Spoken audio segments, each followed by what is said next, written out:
Hey everyone, and welcome to the channel for another Escape From Tarkov video, this time with a bit of commentary on why I think certain maps, specifically outdoor focused maps like woods, lighthouse, and to a certain extent customs and shoreline, tend to just feel better in a way that's hard to describe, but ultimately I think comes down to how outdoor spaces in Tarkov avoid some of the major issues in Tarkov, namely audio problems and netcode or hit detection in close range fights around sharp corners. Anyone who plays a lot of Tarkov is undoubtedly familiar with the awkwardness of audio in multi-level buildings. Some areas are better or worse than others, but in general, there is an absolute ton of spots in Tarkov where if someone is one level above or below you, or outside while you're inside, you simply won't hear them until they pass a specific threshold on a staircase or a pixel-perfect barrier between inside and outside a building.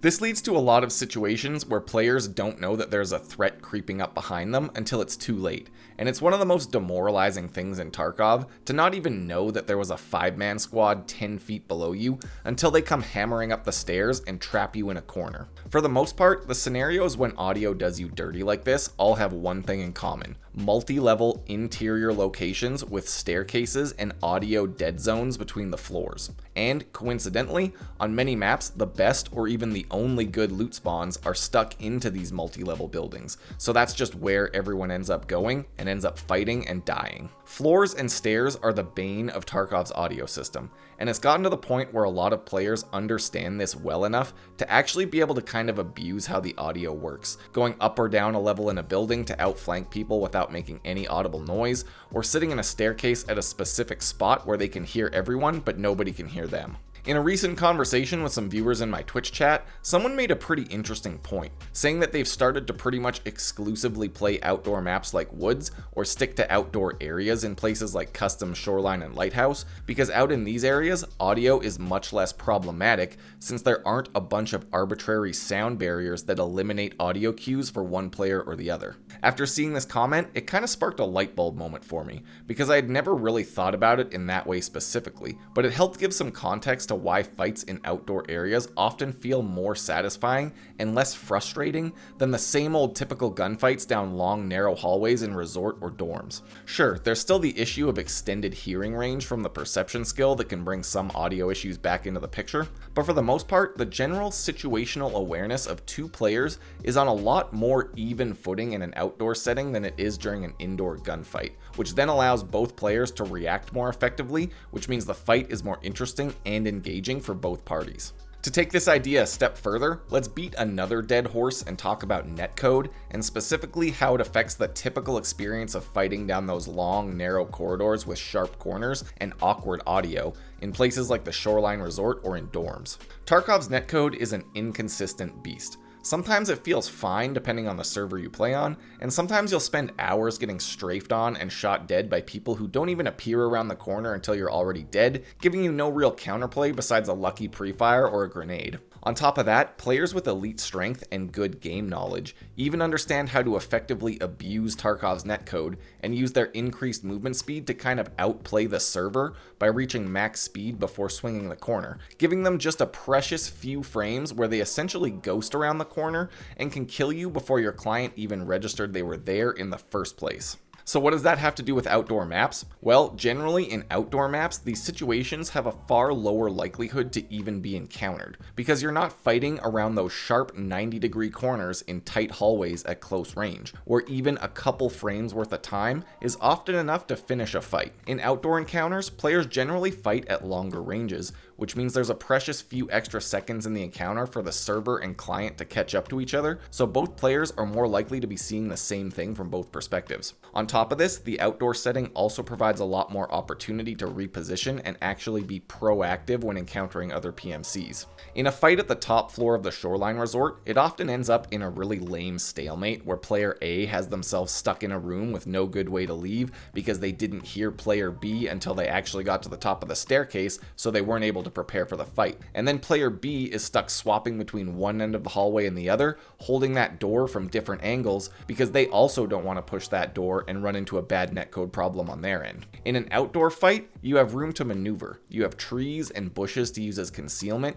You have dips and rises in the terrain to cover your movements or get elevation and sight lines, or you have the ability to totally disengage and cross the whole map to get a better angle and take the fight on your terms. When a player has options to be proactive about the encounter, every fight becomes more engaging and more of a mental exercise in outwitting your opponent, and less of a test of mechanical aiming skill in fights that last a fraction of a second around a corner or down a dark, narrow hallway. Of course, the caveat to this is that outdoor fights come with their own unique problem, getting spotted at a distance by a cheeky little sniper chilling in a bush and dying without a chance to fight back. My response? How is that really different from being strafed on around a corner and dying before you even see the other player? Or getting trapped in a room in dorms and dying before you round the corner because you happen to be forced to peek left instead of right because that's just how the situation played out? Or suddenly hearing one single footstep hit the top of a staircase and then dying because you didn't hear the guy 5 feet below you until it was too late? I'm not trying to say we should all become woods mains, but I just thought it was interesting to discuss the idea that you can sort of mitigate how much you run into Tarkov's core mechanical problems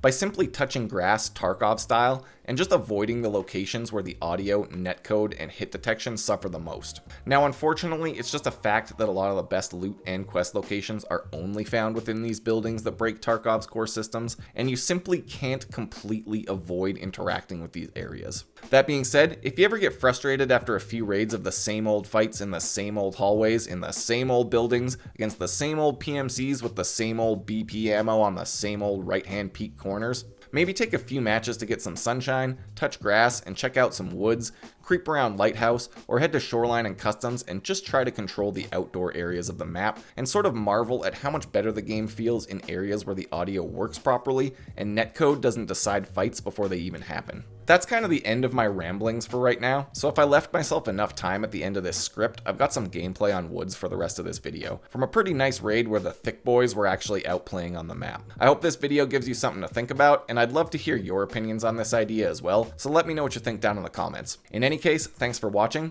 I've got links to my Twitch stream, Discord server, and Patreon page down below for anyone interested, and until next time, stay safe in Tarkov City.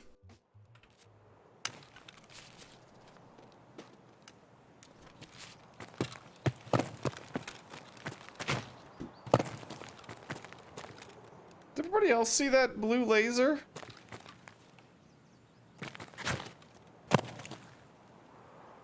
Am I just fucked here?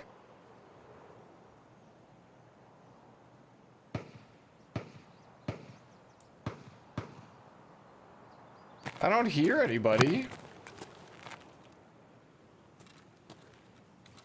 I feel like I'm gonna step out here and just die though.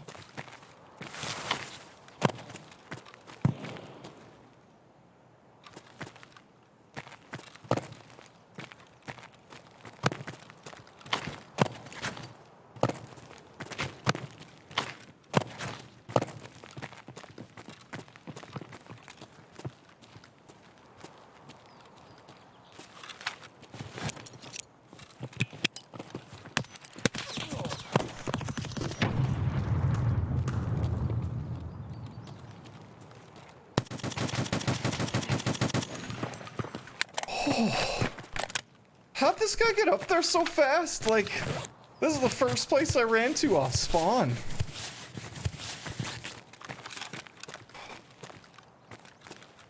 That's his laser. Okay. Yeah, praise be to the fucking 762. Ah, dudes, this little fucking ledge here is actually gonna cause me an aneurysm one of these days.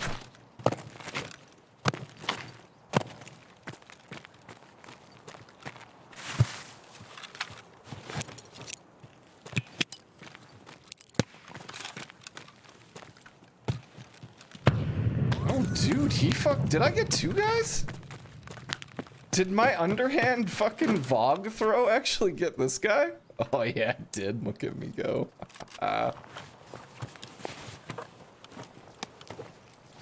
Dude, don't sleep on the underhand toss.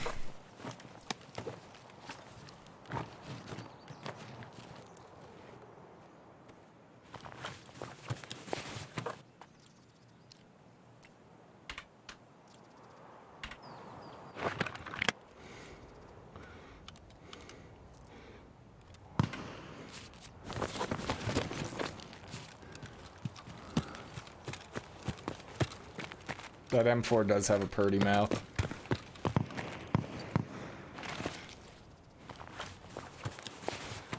Oh, so does that T5000 though.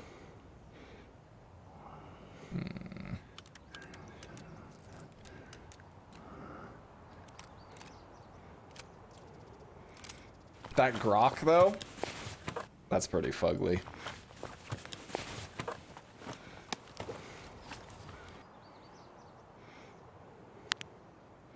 I thought I heard, I can't, was that last? No, it was this raid I heard the SVDs, because that's why I started running towards the mountain.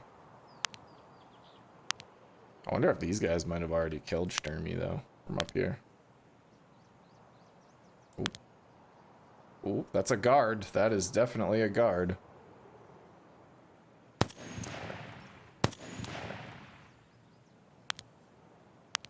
You know, the timing looked weird on that. Like, he died before my M62 hit his head.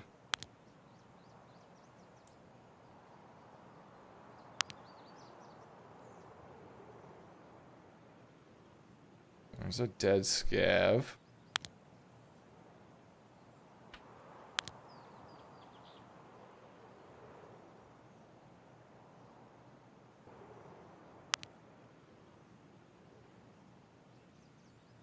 That's a player.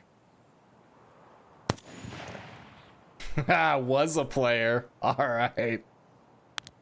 I bet you that's Sturmy boy. I can kind of see the scav backpack on the ground there. Middle of the day, I would much rather have a nice, like, caffeinated cup of tea as opposed to, like, another cup of coffee. Now let's see if I got this guy before he could get the key. I think I did. Oh yeah, baby. Get that Sturman key. Get that shit.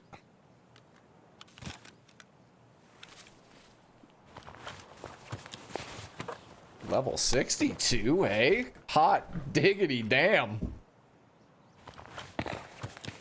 I'm still rocking the classic RFB. Appreciate the hustle.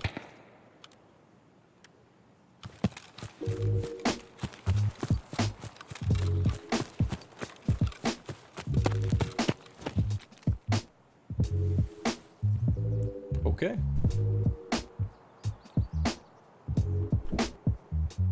All right. Well, pretty fucking tasty little woods raid right there.